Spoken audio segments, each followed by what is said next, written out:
तो हेलो दोस्तों, आज हम लोग यहाँ पे सबसे पहले हम आप लोगों को बता दें कि हम यहाँ पे पिछला वीडियो में हम लोग उत्तक पढ़ लिए थे और हम लोग पढ़े क्या थे, पादप उत्तक पढ़ लिए थे। पादप उत्तक पढ़ लिए थे और पादप उत्तक आज थोड़ा सा इसको समराइज करते हुए फिर हम लोग आगे बढ़ते हैं। क्लास 9th के लिए या और भी कंपटीशन एग्जाम के लिए बहुत इंपॉर्टेंट है। जो भी चीज़ हम लोग को आप लोगों को पढ़ा रहे हैं ये सब एकदम इंपॉर्टेंट चीज़ है। एक बार इसको बढ़िया से पढ़ लीजिएगा, हर एक चीज़ पूरा समझ में आ जाएगा और पूरा किताब का सारांश ले आके हम लोग रख दिए है वहाँ पे, है ना। पूरा किताब का 9th क्लास का पूरा क्लास का हम लोग सारांश यहाँ पे रख दिए हैं कि आप लोग को हर एक चीज़ समझ में आ जाएगा। जब किताब इसको पढ़ के जब किताब पढ़िएगा तो आसानी से समझ में आ जाएगा।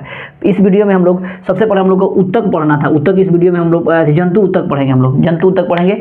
हम लोग पिछले वीडियो में पादप उत्तक पढ़ लिए, लेकिन एक बार हम लोग इसको एक बार इसको समराइज करते हैं कि आप लोग को दिक्कत नहीं होगा। पूरा समराइज कर रहे हैं यहाँ पे। देखिए, सबसे पहले हम लोग उत्तक किसे कहते हैं, तो सबसे पहले समझिएगा यहाँ पे कि कोशिका से हम लोग का उत्तक का निर्माण होता है। कोशिका से उत्तक बनता है, उत्तक से अंग बनता है और अंग से क्या बनता है, शरीर बनता है ना।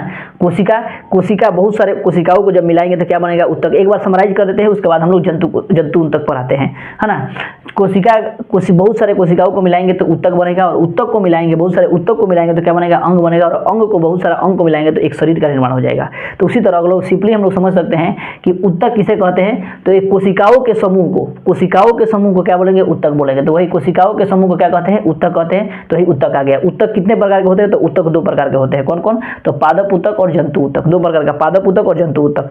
हम लोग पिछला वीडियो में हम लोग पढ़े थे कि पादप उत्तक के पार्ट कितने होते हैं, तो पादप उत्तक के 2 पार्ट, यहाँ पे 2 पार्ट होंगे।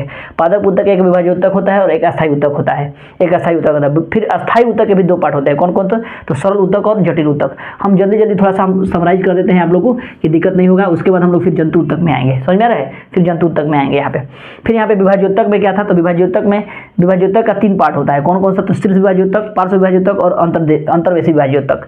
इसमें क्या होता है, शीर्ष विभाज्य उत्तक में कि पेड़ पौधे कैसे बढ़ते हैं, हम लोग समझेंगे कि पेड़ पौधों का हाइट जो है कैसे बढ़ता है, फिर उसका मोटाई किस आधार पर बढ़ता है, किस उत्तक के कारण उसका मोटाई बढ़ता है ना, और किस उत्तक के कारण उसका डाली जो है बढ़ता है, डाली या शाखा जो है कैसे बढ़ता है, उस उत्तक के बारे में पढ़ेंगे। तो विभाज्य उत्तक में वही पढ़ना है हम लोग को। तो सिंपली हम लोग का शीर्ष विभाज्य उत्तक यानी कैसे उसका सिर बढ़ता है, आगे कैसे कैसे उसका लंबाई बढ़ेगा प्लस ऊंचाई बढ़ेगा, और प्लस हम लोग का जड़ जो है कैसे बढ़ता है, जड़ उसका कैसे बढ़ते जाएगा। कि देखते हैं ना, कोई भी पेड़ को काटते हैं तो आप लोग देखते होंगे कि नीचे का उसका जड़ कितना दूर तक गया रहता है ना। उस जड़ जो है किस विभाज्य उत्तक के कारण बढ़ाता है ना। तो ये सब चीज़ पिछले वीडियो में हम बता चुके हैं, लेकिन एक बार आप लोग को समराइज करा रहे हैं। तो यहाँ पे देखिएगा, शीर्ष विभाज्य उत्तक लेकर चलते हैं, उसका शीर्ष भी बढ़ता है और प्लस जड़ भी बढ़ता है। जैसे कोई भी पेड़ हम लोग लेते हैं, सिंपली एक कोई भी पेड़ ले लेते हैं, मान लीजिए कोई भी पेड़ ऐसे ही बना देते हैं पेड़, है ना। ये पेड़ हो गया सिंपली।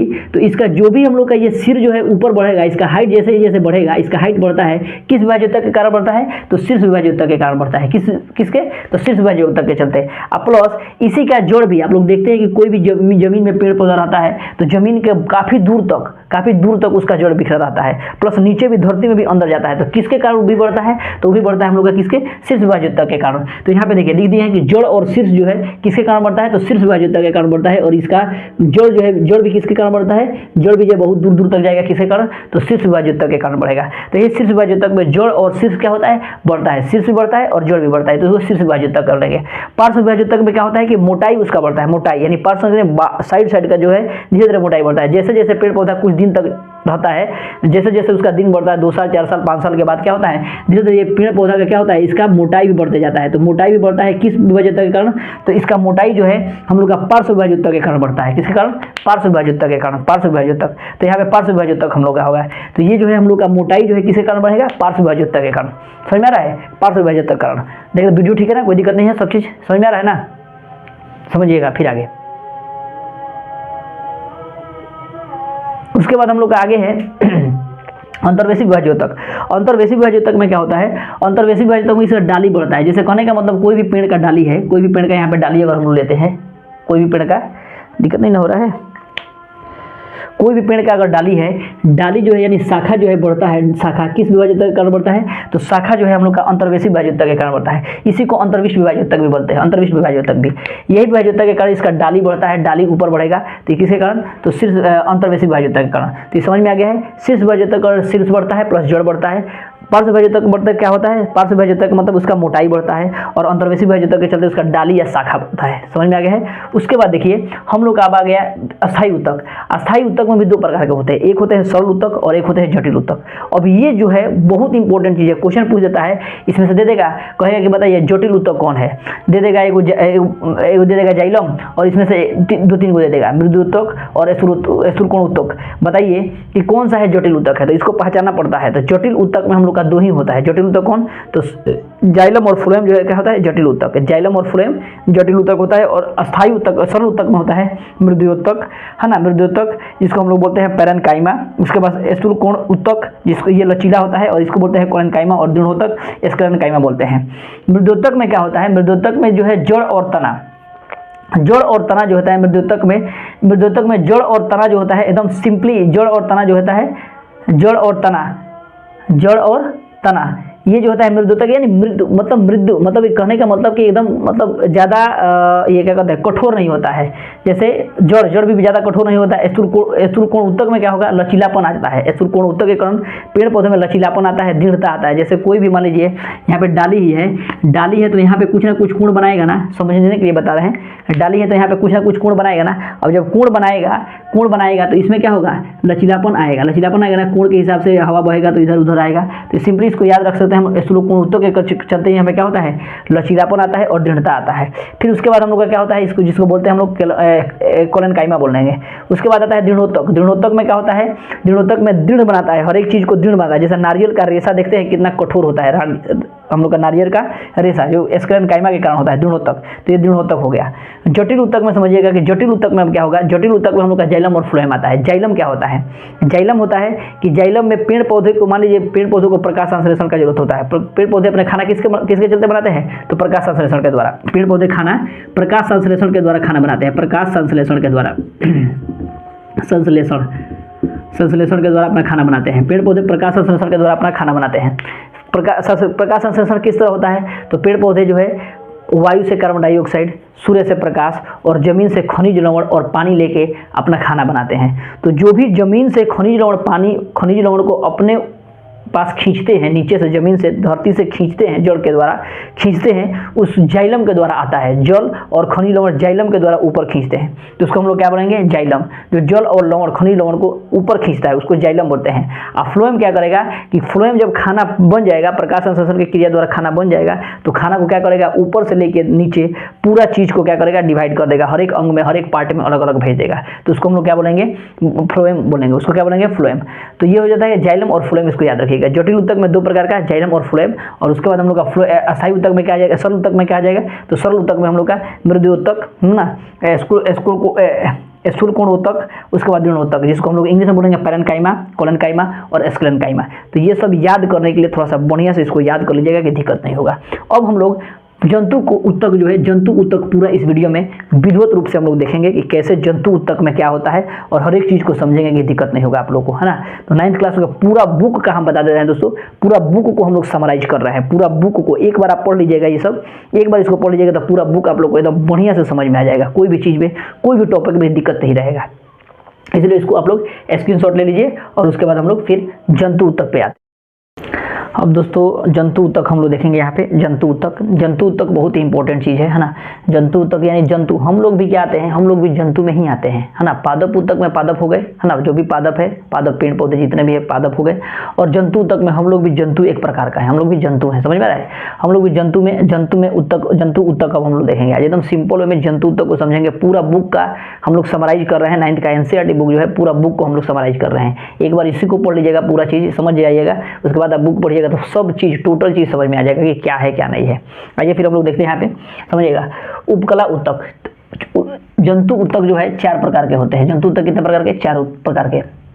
एक होता है उपकला ऊतक जिसको हम लोग बोलते हैं एपिथेलियल ऊतक, फिर टिश्यू बोलते हैं, फिर दूसरा को संयोजी ऊतक यानी कनेक्टिव टिश्यू बोलते हैं, फिर एक पेशीय ऊतक होता है ना, मस्कुलर टिश्यू, और एक होता है तंत्रिका ऊतक जिसको नर्वस टिश्यू बोलते हैं। ठीक है, तो ये जो होता है 4 प्रकार का जंतु ऊतक जो होता है हम लोग का 4 प्रकार का होता है। उपकला ऊतक, संयोजी ऊतक, पेशीय ऊतक और तंत्रिका ऊतक। ये बहुत इंपॉर्टेंट, बारीकी से समझिएगा, हर एक चीज़ समझ जाइएगा तो आप लोग को बुक भी पढ़िएगा ना, पूरा चीज़ बढ़िया से समझ में आ जाएगा। ठीक है, आइए देखते हैं हम लोग।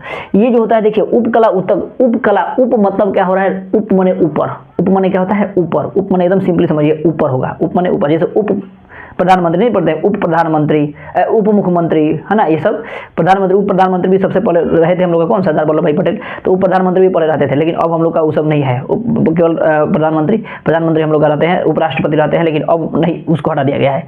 तो उप मतलब ऊपर, उप मतलब क्या होगा ऊपर, यानी जो भी ऊपर के सतह में हम लोग को पाए जाते हैं उसको उपकला ऊतक कहेंगे, सिंपली समझने के लिए बता रहे हैं आपको। ठीक है, इसमें क्या होगा कि ये खुली सतहों को सुरक्षा प्रदान करता है। ये खुली सतह जो भी हम लोग का शरीर है, ऊपर का जो भी सतह है, खुली सतह को क्या करता है, सुरक्षा प्रदान करता है।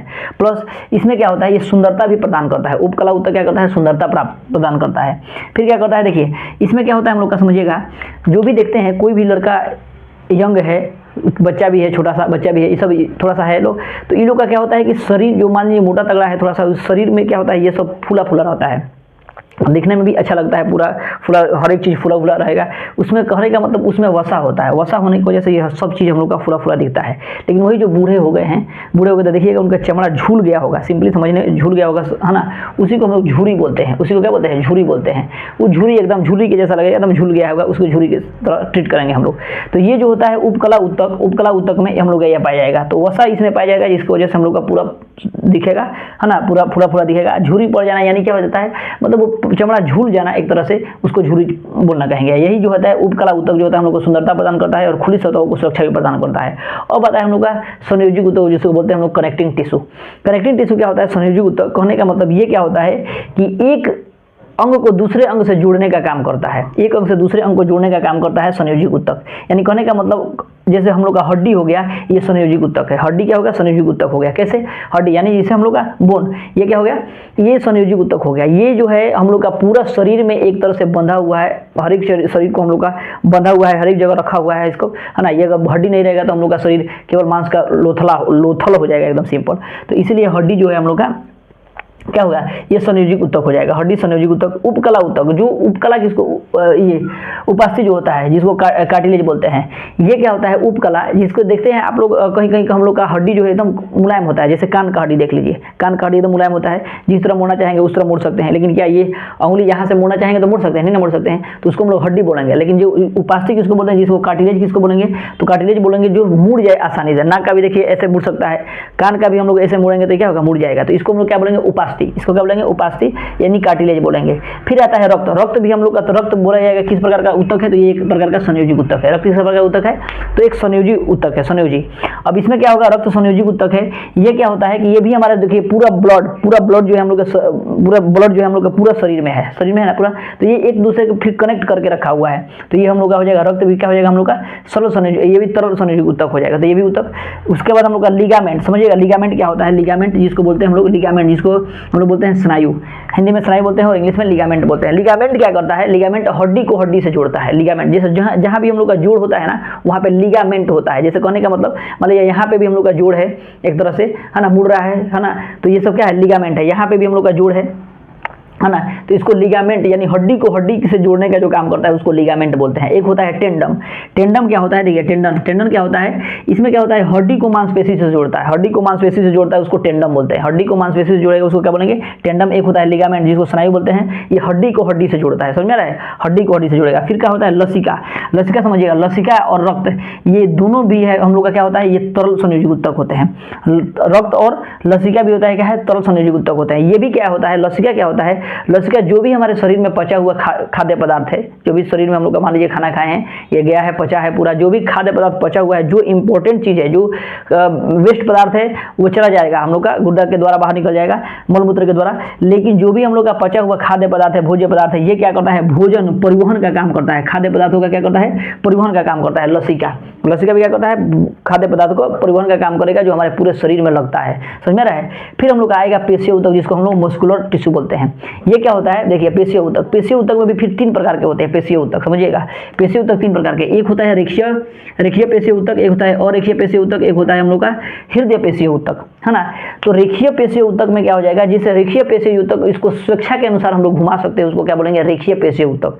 जिस तरह हम लोग स्वेच्छा के अनुसार उसको घुमा सकते हैं उसको हम लोग क्या बोलेंगे, रेखीय संयोजी ऊतक बोलते हैं, रेखीय पेशीय ऊतक। इसमें क्या होता है, रेखीय पेशीय ऊतक स्वैच्छिक पेशीय होता है, जैसे हम लोग हाथ, पैर और गर्दन, ये क्या करता है, हम लोग आसानी से अपने मर्जी से घुमा सकते हैं, उसको क्या बोलेंगे हम लोग, पेशीय ऊतक, रेखीय पेशीय ऊतक बोलेंगे। जैसे हाथ को भी देखिए यहाँ पे हिला सकते हैं हम लोग, पैर को भी हिला सकते हैं, गर्दन को भी जिस तरह मन उस तरह मुड़ा सकते हैं। तो ये क्या हो जाएगा हम लोग का पेशीय ऊतक, ये हम लोग का रेखीय पेशीय ऊतक हो जाएगा, रेखीय पेशीय ऊतक, जिसको हम लोग आसानी से अपने स्वेच्छा के अनुसार, स्वैच्छिक पेशीय, इसको बोलेंगे स्वैच्छिक पेशीय, यानी अपने स्वेच्छा के अनुसार, माने अपने इच्छा अनुसार जिस तरह हम लोग उसको मोड़ना चाहे उस तरह मोड़ सकते हैं, उसको क्या बोलेंगे हम लोग, जिस तरह हमको जहाँ मन करे उसको रख सकते हैं, उसको हम लोग क्या बोलेंगे, स्वैच्छिक पेशीय या रेखीय पेशीय ऊतक। हाथ, पैर, है ना, गर्दन, ये सब हम लोग का क्या हो गया, रेखीय पेशीय ऊतक। लेकिन अरेखीय पेशीय ऊतक में क्या हो जाएगा, अरेखीय पेशीय ऊतक जो हम लोग के कंट्रोल में नहीं रहे।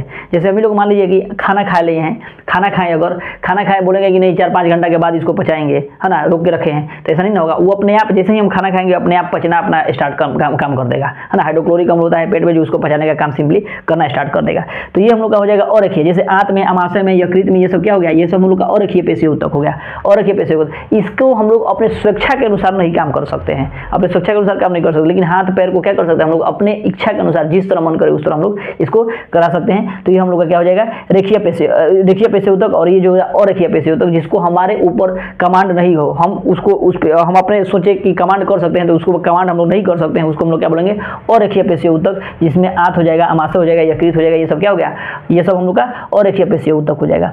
फिर हम लोग आएगा हृदय पेशीय ऊतक। हृदय पेशीय ऊतक क्या हो जाएगा, हृदय पेशीय, हृदय जो होता है एक अलग प्रकार का ऊतक से बना हुआ है, उसको हम लोग हृदय पेशीय ऊतक बोलेंगे, हृदय पेशीय ऊतक, हृदय, है ना, ये अलग पेशीय होता है, इसको हृदय पेशीय ऊतक। तो याद रखिएगा, पेशीय ऊतक हम लोग का रेखीय पेशीय ऊतक, अरेखीय पेशीय ऊतक और हृदय पेशीय ऊतक हो जाएगा। फिर हम लोग का आएगा तंत्रिका ऊतक। तंत्रिका ऊतक में हम लोग का होता है, तंत्रिका ऊतक जब हम पढ़ाएंगे आपको पूरा डिटेल्स में पढ़ाएंगे बढ़िया से, कि पूरा चीज आप लोग को समझ में आ जाएगा। तंत्रिका ऊतक सिंपली आप समझिए कि मस्तिष्क, रीढ़ का हड्डी और तंत्रिका तंत्र जो होता है हम लोग का तंत्रिका ऊतक में आता है। 3 गो होता है, कौन, तो मस्तिष्क हो गया, रीढ़ का हड्डी और तंत्रिका तंत्र। तंत्रिका तंत्र, मस्तिष्क, रीढ़ का हड्डी और तंत्रिका तंत्र जो होता है हम लोग तंत्रिका ऊतक का एग्जाम्पल आ जाएगा, तंत्रिका ऊतक का ये सब एग्जाम्पल आ जाएगा।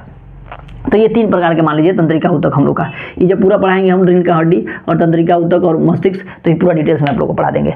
तो ये सब होता है, बस सिंपली हम लोग जंतु ऊतक के बारे में समझ गए। उपकला, 4 प्रकार का उपकला, उपकला ऊतक, संयोजी ऊतक, पेशीय ऊतक और क्या हो जाएगा हम लोग का तंत्रिका ऊतक। और फिर तंत्रिका ऊतक के फिर सबके अलग अलग पार्ट हो गए, एक बार समराइज कर देते हैं। उपकला में क्या होता है, उपकला में हम लोग को ये सुंदरता प्रदान करेगा, वसा होगा, झुर्री प्रदान करेगा, ये सब उपकला में, है ना।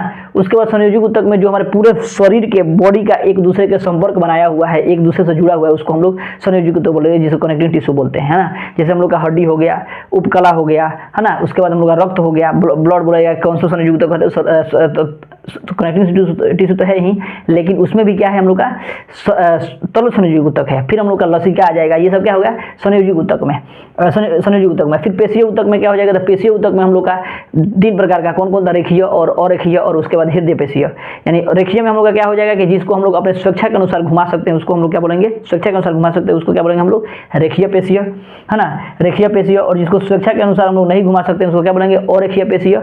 और उसके बाद जिसको हृदय पेशीय किसको बोलेंगे, जो हृदय से जो हम लोग का हृदय बना है उसको हृदय पेशीय ऊतक कहेंगे। फिर संयोजी ऊतक क्या हो जाएगा, उसके बाद हम लोग का तंत्रिका ऊतक क्या हो जाएगा, तंत्रिका ऊतक में 3 प्रकार के, कौन कौन सा, तो हम लोग का मस्तिष्क हो जाएगा, रीढ़ का हड्डी हो जाएगा और क्या हो जाएगा, तंत्रिका तंत्र हो जाएगा। जो रीढ़ का हड्डी जो हम लोग का यहाँ पे रहता है पीछे, यही पूरा शरीर में हम लोग का शरीर के हर एक चीज देखते हैं आप लोग यहाँ पे, जैसे मान लीजिए ये रीढ़ का हड्डी है, ऐसे ही सब चीज़ हम लोग का बना हुआ है, ये सब ये छोटा छोटा ये तंत्रिका तंत्र बना हुआ है।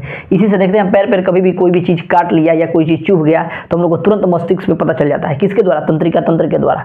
पूरा चीज़ हम लोग का यहाँ से यहाँ तक ऊपर तक हर एक चीज़ को मतलब पूरा कंट्रोल करता है और बताता है, तंत्रिका तंत्र के द्वारा ही हम लोग सब चीज़ समझते हैं, ठीक है ना।